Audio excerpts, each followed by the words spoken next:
You're welcome back from that break. This is still the AM Club coming to you live from the Xenophobia studios, Oleander Streets, East Legon, Accra, Ghana. My name is Miriam Udwak Mensa, and loads of conversations been coming up from courts to parliament to the nation at large. Well, we're going to be delving into some of those big conversations. Before we do that, again, welcome back from that break. Now, your money deserves the safest home with Telecel Cash. You're protected every step of the way. No risk, no worries, no long stories, just peace of mind. Just dial *110# or download the Telecel Play app now for safe, secure transactions. Telecel Cash, the safer choice. Now, this is for my mothers and fathers. Get in here. Now, the baby boy, baby girl kit is what I am about to talk about. Looking for the perfect pack to keep your baby refreshed, clean, and smelling delightful. Discover baby boy, baby girl kits, your ultimate baby care solution. Each kit includes baby powder, cream, pomade, head to toe shampoo and wash, lotion, oil, cologne, a bar soap, and a bonus sponge with every purchase. Now, every item is meticulously crafted for healthy, beautiful, and soft baby skin. Choose blue for baby boys and pink for your beautiful baby girls. Now, baby boy, baby girl kits, everything you need to keep your baby happy and well cared for. Available now for loving parents just like you. The GC brand, it is all about you. Now, let's delve into our conversation this morning. Today, we are discussing national and political news trends in our news review segment. And joining me for the conversation this morning is Prince Ahoga. He is NDC Communications team member. And right here in the studio as well, we have President Center for Education Leadership, Policy and Innovation, Mr. Alhassan Kojo Bedu. Good morning. Good morning. How are you doing, gentlemen? Pardon my nasal voice. Forgive me. The weather is weathering with me. But you are surviving. How are you surviving? How are you doing it? Because me, I'll be like this to the end of June. Oh, And if it continues in July, we stay like this. well, It's sad. it's a man's thing, Yeah, you are stronger. Yeah. I think that's at some point, maybe we should switch. Hey, no, You can't we switch. can't switch gender. That's just besides the point. Now, gentlemen, let's delve right into the conversation. I want us to start, from the on the lighter note. To be fair, let's talk on the xenophobia attacks and matters arising. Think about a month or two ago, these conversations started coming from South Africa to the Ghanaian government saying that, listen, our people are ours, so we're bringing them back home. To the point where we're met with a glitch where the government had to take a pause and re-strategize in bringing the people. But so far, we've got some really good number of people come back into the country, and we're still working. We have actually,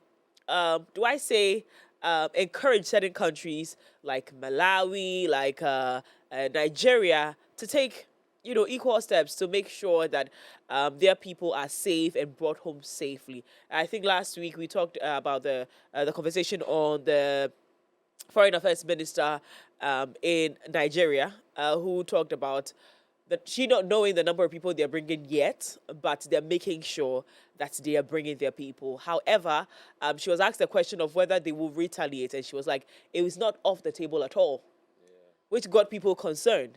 That is that where we want to go as Africans.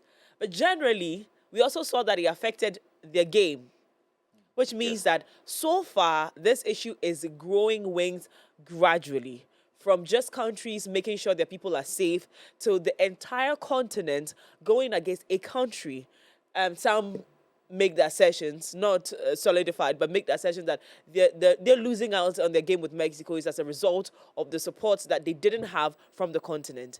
And it is sad. I think as of yesterday, I saw some videos of some South Africans, just on the street of South Africa saying, bring back our foreigners. And someone calls it a damage control thing. Just a group of people have decided to do this just so that it calms, the nerves of everybody who's agitated by these actions. But look at how this issue has grown and what it has grown to become. Let's make our point on what we see so far.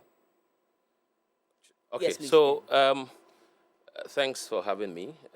Greetings to viewers, your cherished viewers. I think that the South Africa issues, as bad as it is, where we are now, the greatest threat to the safety of every South African abroad would not be the Afrophobic attacks going on. Yeah. And I say Afrophobia because if you look at the people who are being pursued, they are migrants of African descent. So technically, it's not even xenophobic because they are not just chasing anybody out. Yeah. They are targeting fellow Africans. Fellow So Africans. it's more of an Afrophobia in issues. Yes. Now, the scar on Africa Yeah.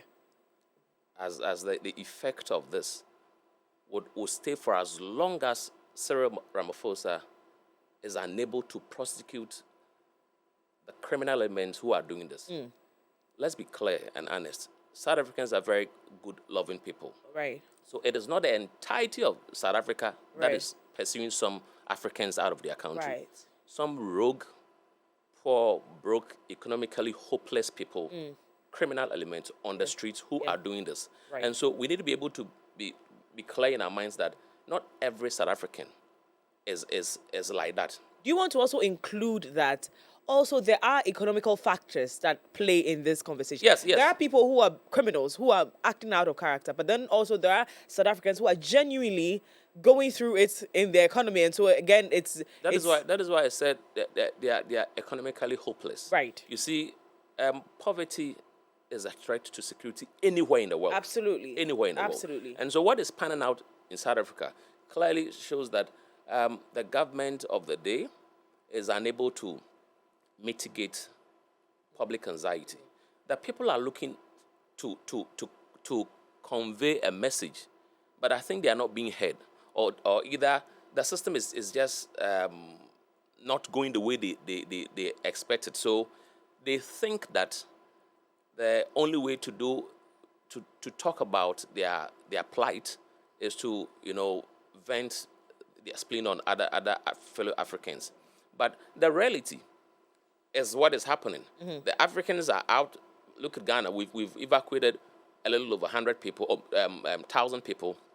Yet the jobs are not there for the people who are claiming that they are doing that because they are jobless. The jobs are not there for them to do.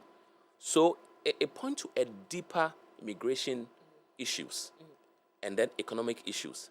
But for me, where I sit, the greatest threat of this to every South African overseas will not be the anger of fellow Africans. But if Cyril Ramaphosa fails to prosecute and convict Jacinta and all the criminal elements who are doing that, then every South African anywhere else is not safe. It's not safe. Because this is going to stay for as long as the social media algorithms will throw back these videos. Every Father time says the that videos come. South Africa has gone back 50 years. Yes. And to restore back the It's gonna- sanity and the image of this brand, South Because Africa. this is a country where when they were in the apartheid system. Yes. Every African. I remember in the 90s, early 90s, when in the Council of Soweto, some 600 black heroes were shot and killed for holding demonstrations, which at the time was deemed to be a violation of their laws under the state of emergency regulation. Right. Every African, I remember, in the GTV, they showed every African stood shoulder to shoulder. There was a popular chanting, Amanda Awetu, like power to our people. We felt that whatever was done to them, we were Been done to us too. So it's mind-boggling that in modern civilization like this, they would choose to attack fellow African, you see, who we were with them when they were in that system. But like I said, the onus rests on Cyril Ramaphosa. Absolutely. What they have to do to correct this and to clean the system is to convict some people. Some people must be made to pay dearly for this Afrophobia. Else, every South African elsewhere, anywhere in the world, is not safe. Because a Malawian or a Nigerian or a Zimbabwean, whoever, who saw what's being done in South Africa, may or might attempt to want to do same to a South African somewhere that they are. So I think that we should call the South African government to do the needful. No country or any government that fails to punish this violence Yes. of this Yeah. pedigree, is actually exporting hatred to various places that their citizens are. And South Africans everywhere in the world will not be safe for this. Yeah. But that being said, South Africa is of the people are a loving people, very nice people to deal with. And so this criminal minds who are taking advantage of the public anxiety Yeah. must not be left, Absolutely. yes, free. Absolutely. Let me come to you. One of the things that your government has done that has won the hearts of Ghanaians is how they brought back the Ghanaian people living in South Africa, and continue to show some sort of support, whether it's how they're bringing them or how to make sure they reintegrate them back into the society. It is just steps that excite a lot of Ghanaians, whether or not they support your party or your government. Now, this is a step in the right direction. However, what are some of the things that we should be looking forward to, and what do you think is informing this posture of the Foreign Affairs Minister and also our President at large? Thank you very much, Miriam. Once again, good morning. Good morning. To you, and good morning to the viewers. I'd like to use the opportunity to show my sincere appreciations to my Member of Parliament, the Honorable Edem Agbana, and his wife, Mrs. Emefa Agbana, for their continued good works for the people of Ketu North. Yesterday, I was with them throughout the entire rainy season, and then I saw his reactions to some of the issues concerning the rain in the district, and I believe that he's working very hard to put swift resolutions to all those issues in the society. And to the issue of xenophobia, well, I agree entirely with what my brother said. African unity became a thing during apartheid. It was greatly exaggerated during the season of apartheid, where we saw the likes of the president, or in fact, almost every African leader in support of one particular country, and it gave us great solidarity as Africans. That was what brought to light, or that's what brought to prominence the lives of Nelson Mandela and co. And then, so it's quite, as he said again, it's quite surprising and it's quite worrying for something like this to happen at this time. But I would like to commend the efforts of our Honorable Foreign Affairs Minister, Honorable Samuel Okudzeto Ablakwa. He has shown that he's meticulous about issues. He takes his time, and then he thinks thoroughly about some of these things, and then his measures to control these things are well thought of. I've seen his reaction, and also to the High Commissioner to South Africa, His Excellency Benjamin Kwashi. He's also been really effective in this time. But I would like to speak onto the aftermath of this. We've brought back our people, or we are still trying to bring back our people. And then we are trying to also get them into some jobs here. I've seen the efforts by the Foreign Affairs Minister seeking out job opportunities for them. He's trying to rally companies and CEOs to try to employ these people so that it doesn't bring pressure into our system as well. But after that, what's the reaction of the public? We've seen it, as you said, in the game against Mexico, South Africa, where most of the Africans are supporting Mexico. But I'd like to speak from a point of a Pan-Africanist. And I find it oddly suspicious that at the time where we are trying to bring about this whole borderless Africa resolution, and it's at this very specific time where efforts are being pushed to a borderless Africa that we are seeing this sort of attack. I believe that the issue in South Africa is being perpetuated by solely just a faction in South Africa. It's not entirely, or it's not the entire South Africa, just a group of people in South Africa. But again, the reaction will be towards the country in general, because again, I believe that there are certain government officials who are supposed to do their jobs in South Africa that are not doing their job. And I can't speak to their intentions. I can't speak to whatever is going on in South Africa in the minds of these government officials. But I do know that whatever is happening now it will greatly affect the Borderless Africa campaign, which we are trying to integrate, which Ghana is one of the leading nations who are trying to put this forward with the Borderless Africa campaign. South Africa is a big and huge economy in Africa. And if South Africa is closing borders, South Africa is chasing out African immigrants, again, not just immigrants, African immigrants, because I know for a fact that there are people who migrate all the way from foreign countries and they are in South Africa, and we don't see all of this. They have issues in South Africa where the whites would or primarily try to oppress the black, but we don't see this sort of reaction to the whites. We are seeing it to the fellow Africans, and I think it's an attack on the entire Borderless Africa campaign. And we, as a country, must not take the predictable route where we also say South Africans should leave our country, where we turn against South Africa. No, we should rather stand as we've always stood as the gateway to Africa, where we lead. We are pioneering some of these things that, as we did during the time of Kwame Nkrumah. We need to stand as a country and to understand that, look, it's happened, but the way forward, I know in diplomacy there are terms like reciprocity and the rest, but we do not need to suck out South Africans from Ghana to be able to get our point across. There are other means where we can do that, where we, as the Foreign Affairs Minister rightfully stated, there are resolutions being taken to the UN. We need to have these discussions at the UN so that we bring a stop to the xenophobia in South Africa once and for all. It must not repeat again.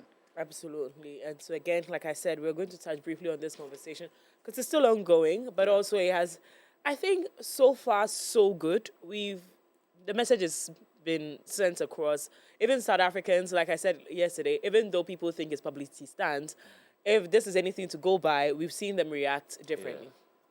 I think Julius Malema even also reversed his statements earlier of I think he was wading into the conversation earlier, and then he came back to say that, listen, how many people have gotten jobs? The jobs, The jobs that these Ghanaians have left. Yes. And as at yesterday, I saw another video of him talking about how South Africans are lazy and why this issue is not a foreigners issue, but rather a South African indigenous issue. So we're seeing that the U-turn, the statement from the president wasn't very encouraging. People are still complaining about his statement, but we're still going to keenly follow this story and continue to update you and have conversations around this until we see an end to it. Because again, I'm glad that you bring in the Borderless Africa conversation, because again, it's taken all the way back.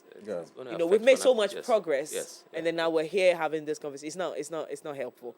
Anywho, this Maslow conversation has been coming. We have been.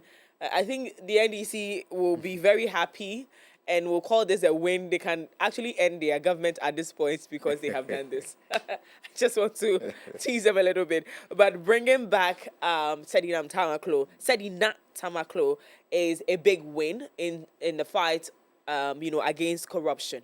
And so for many, it's a big plus to the government. But what's the significance of Sedina Tamaklo's extradition for Ghana's anti-corruption efforts? Well, I think this is a very good time to be a Ghanaian. Right.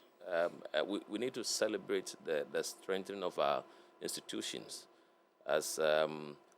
But I caution that it should not be handled the usual NDC MPP way. Right. It's actually our legal system and international relation that has been enhanced. Because extradition is not automatic. It's not. I mean, the U.S. could have said no. Yes. Because the U.S. would have to assess our legal basis for the extradition, which means that their relationship, our learned Attorney General and his counterpart, this American counterpart, they've built a very robust relationship. And so that led to Sedinam's coming to the country. I have followed keenly the conversation that is emerging from the extradition. As usual, politicians, are wading in, and of course, almost always the same. The opposition pulling the wrong strings here. What for me is good is that we are not seeing NDC people picketing or demonstrating, at the courts or the police station or even the airport, that they should free Sedinam. This is respect, extremely very clear respect for rule of law. Absolutely. That the person has been flown in quietly, handed to the police. I hear her legal counsel is applying for bail, which is also another measure acceptable in modern criminal justice system, that if they are actually appealed and granted, politicians should not just get on the roof and shout that because the person is a appointee of an NDC and their government is in power. No, you see, the bail system should not be used to punish people.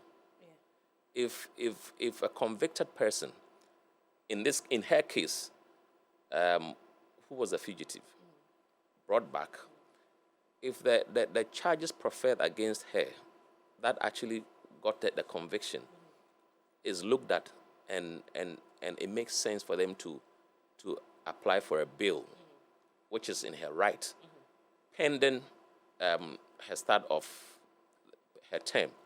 I think if it is okay, they have to, so that we will know that it is not a political person, or whether your government is in power or you're a politician, that you're entitled to, but anybody at all can apply for bail.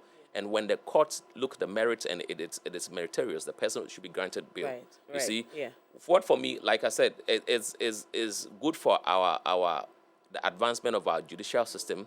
That today, the people who talked about it in a way as though it was never going to be possible. It looked like it. The Like MPP, yes, that they've started the usual thing, saying that the woman will be giving bail, the woman will, and then if bail is a person's right, the Attorney General also has a right to file nolle prosequi when he feels necessary.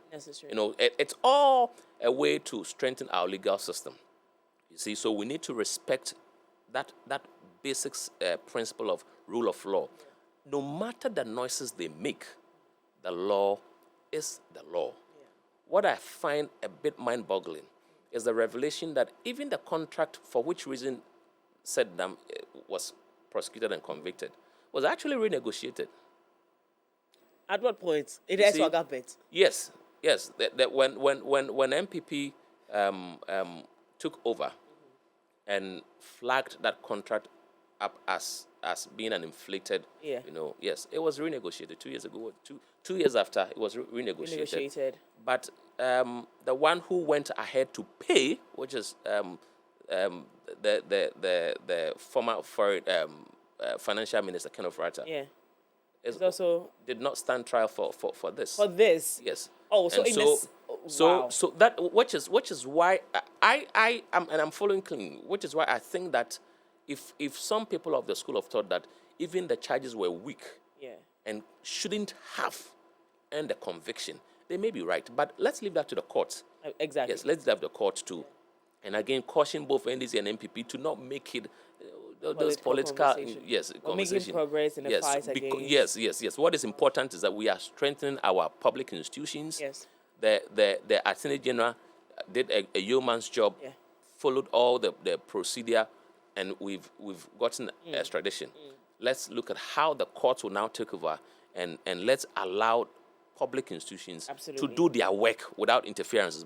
Boss, do their work without interferences. And then yes, without interferences. You have to say it more than once. Yes, without for them to interferences. understand that this is great progress to make. For Ghana. Let's follow it. Yes, for Ghana, for our judicial systems. Yes. Let's just allow it to work. Interesting. I'm going to come to you, but then again, I'll probably twist it just a little bit. What message does this send to individuals who flee the country while facing legal proceedings? And of course, we do know where I'm going to. We have Kenneth Rata still at large or far away. Still battling. The other day, I was telling my colleague that this is not an easy process. If America finds someone guilty of any crime, to get the person back to even come and face another charge here it's close to almost impossible. You have to allow them to deal with the person the way they have to through their laws, if the person has been found guilty to flout their laws. And so we have to wait. At this point, we have to wait for him to come. But for people who find it, as a habit to fight, to indulge in corruption activities and then run away, what message do you think it sends to them? Well, Miriam, I think that's a very good question.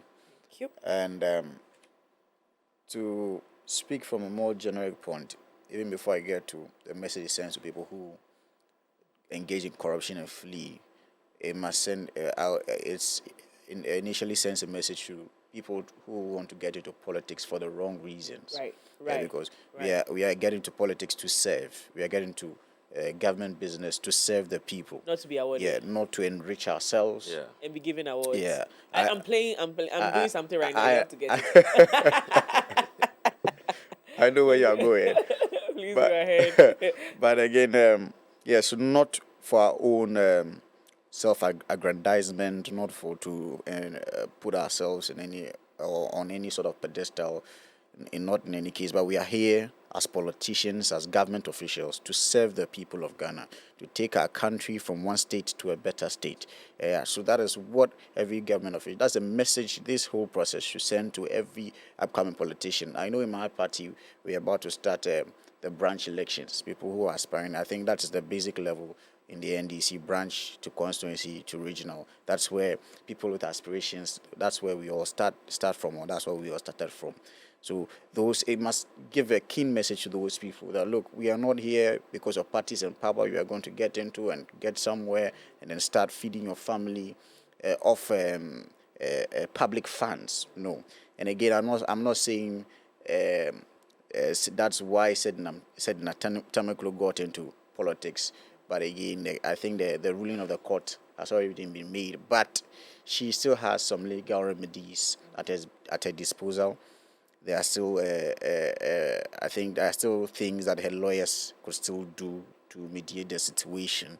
As much as the whole debate is happening on whether her prison period has started or not started. Yeah, because that's also a very important question. Yeah. Whether or not, just because she was she was trialed in absentia and a verdict was made, she should just come and, because that's what people actually thought. She gets in here straight to someone, end of story, because she's already been prosecuted. sentenced, yeah. Right? Yeah, Is that the right word? Yes, but that's how it's going to be. But once she was out and brought in, there are some procedures that are be completed before They take her in. yes, Okay. yeah, before Yeah. she starts. Please go ahead. So back to my point on this whole issue, the message we all going to get as people in politics, people in political parties, and people in government is, look, corruption is a no-no. Whether you're an NDC or the NPP, corruption is a no-no, because once you are corrupt, when you're engaging in corruption, what you're entirely doing is killing the country, killing some poor people somewhere who are supposed to get funds, killing businesswomen who are supposed to get loans and the rest. So this is a no-no. But again, the Mahama administration has proven that it's there, or it's proven its resolution in the fight against corruption.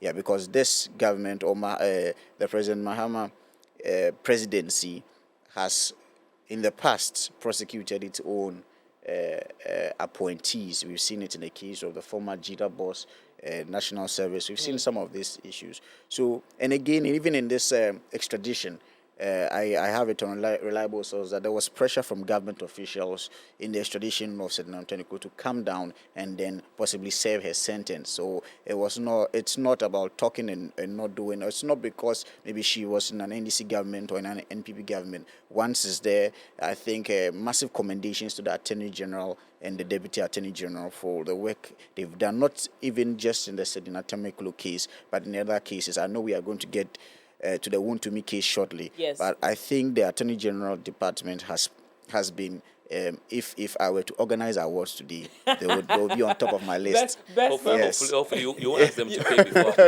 they get their awards. best performing institution. Yeah, they are very I up see. there with my community. So again, the message is quite simple. Let's get into politics for the right reasons. Those who want to commit crimes in government and run away, I think this should be proved that even if it takes 10 years, 5 years, you will still come back and then you'll face the law. Absolutely.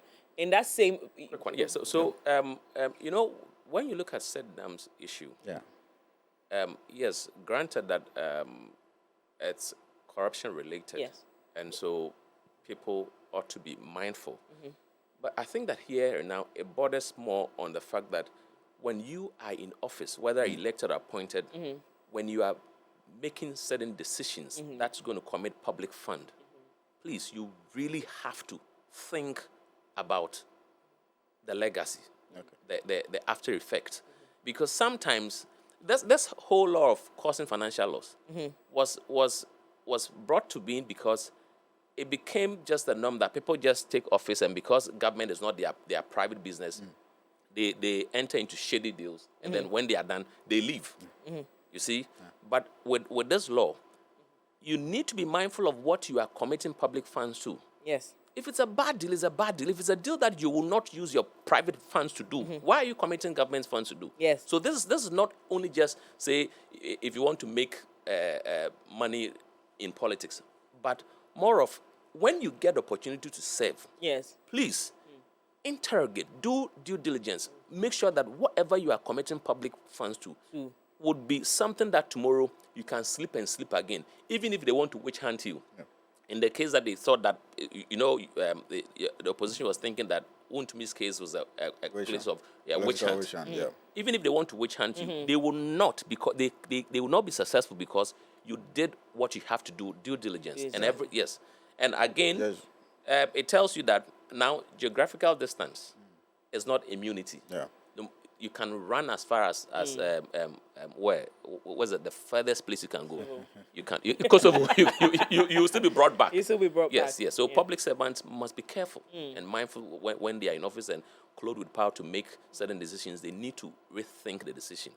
Yes, yes. Absolutely. Yeah, we continue in the same energy as we delve into corruption and corruption-related activities. Now, Chairman Wontumi has been in court for as long as we can remember, for the past couple of months, just battling different cases, so many charges against it. But we'll stay with his recent, the recent conversation on he seeking a plea bargain in the specifically, note that there are different cases, but this particular one is the Exim Bank alleged fraud case.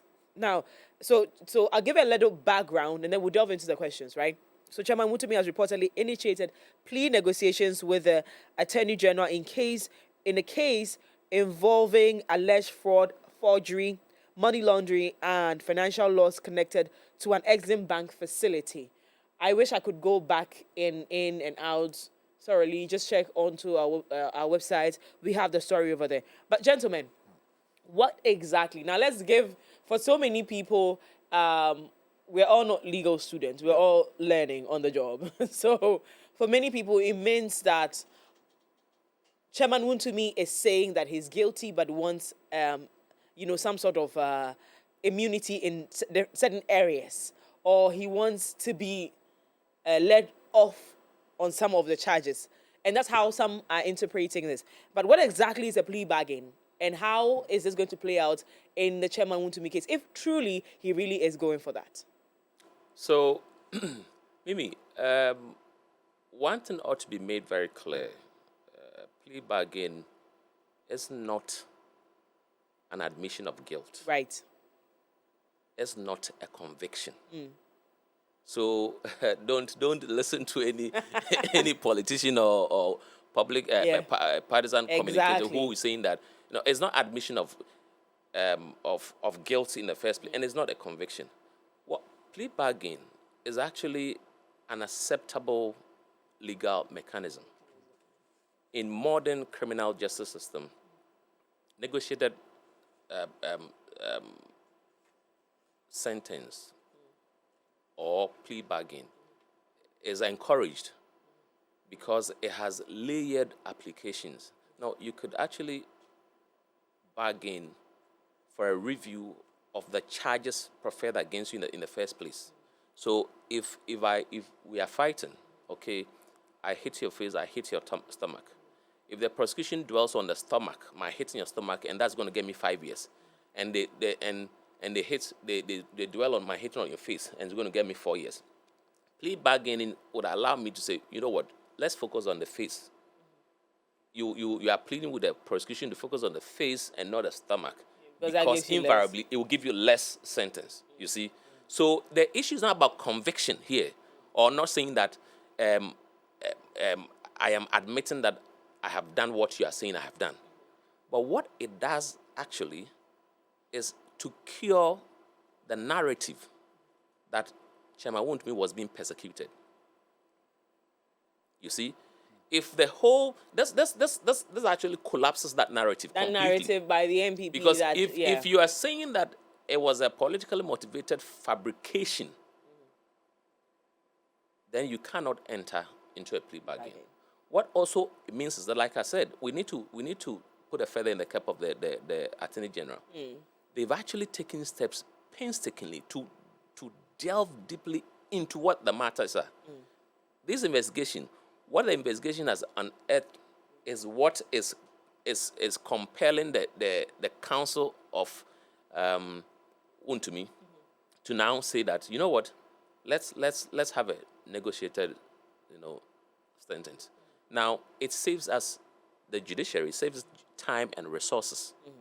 Okay, and it's also making us understand more and more that it is important that we allow the public institutions to work. I think that amount pressure on them. yes, I think that, and I think that the president of the day need commendation. We have seen in Ghana how some sitting presidents, have submitted to the pressure from their political parties, to set up some weird and do some empaneling just to get prosecution. You see, in the case of Chachichi Kata, we're in this country.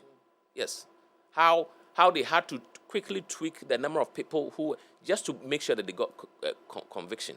Later, the former president had to apologize. We have seen, but I think President Mahama has kept his cool and shown that indeed he respects rule of law, and in all the pressure from his party. I know. We see all around. Some party communicators are saying that Oral is dead and all of those things. It's pressure on him and his party. And the Attorney General too has been very steadfast.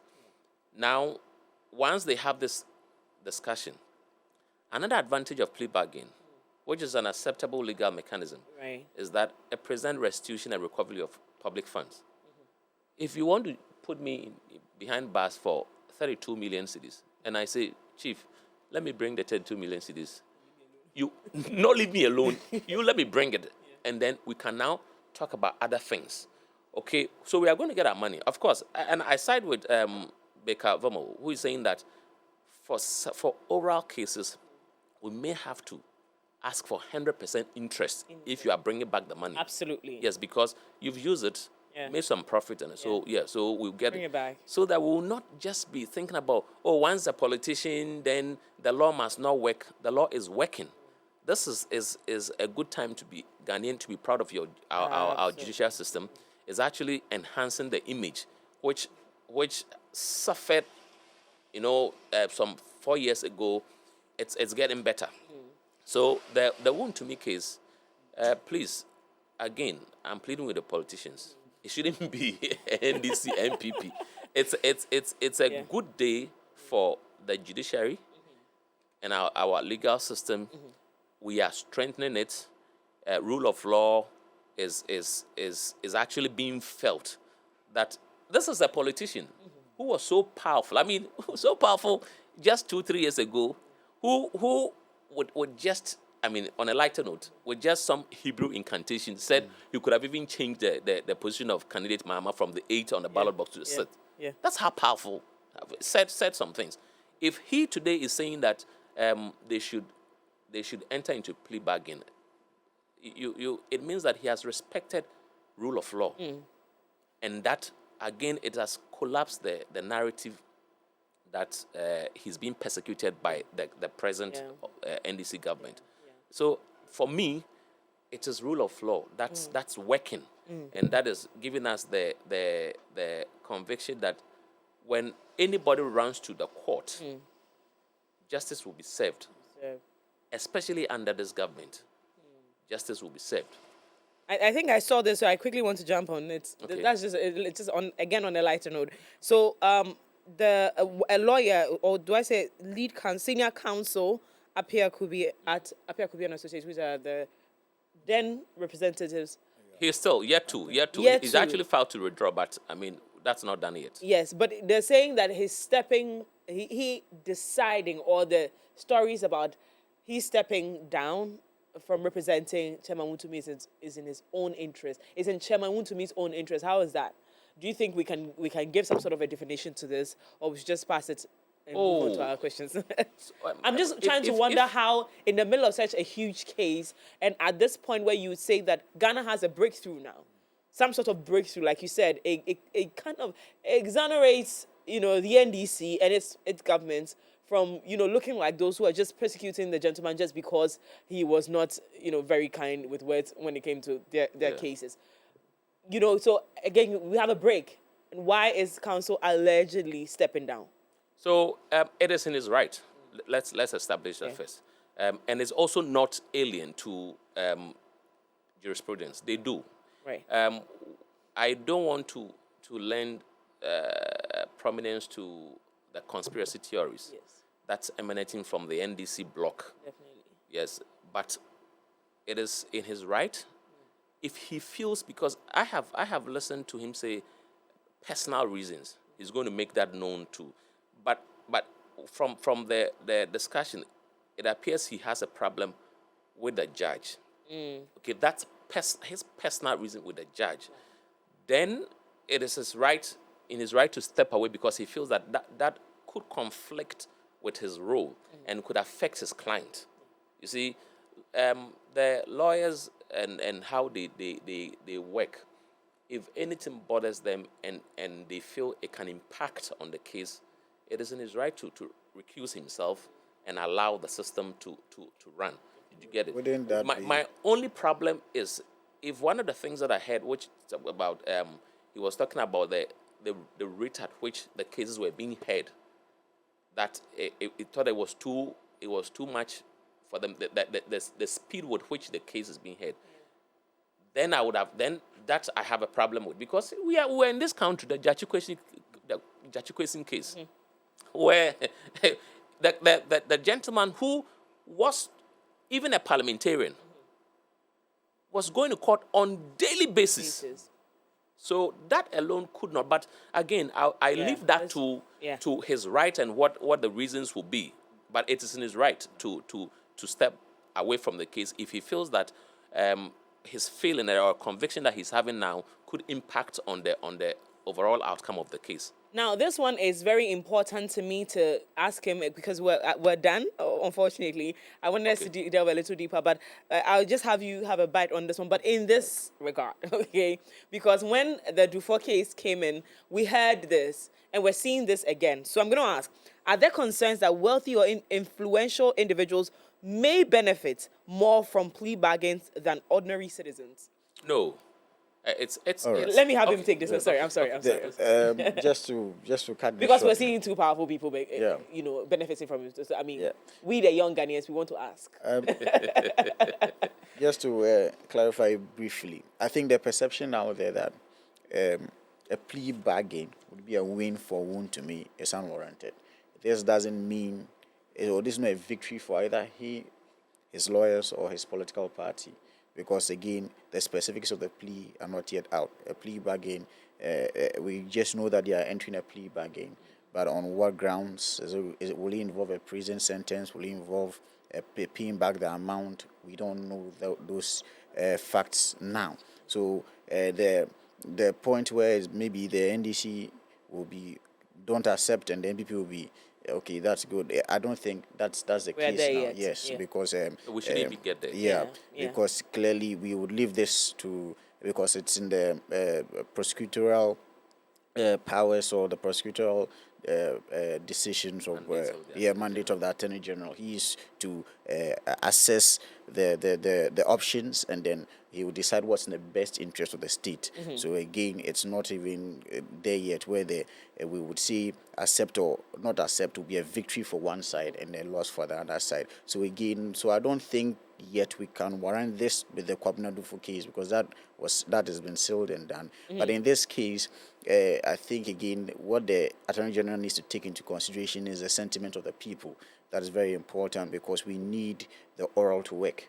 That's what we are asking for. So in any case, people We who didn't are, listen to the sentiments of the people in the sentiment Dufour of case, the sir. people is the pressure that's usually cave in institutional values. So it's not about the sentiment of.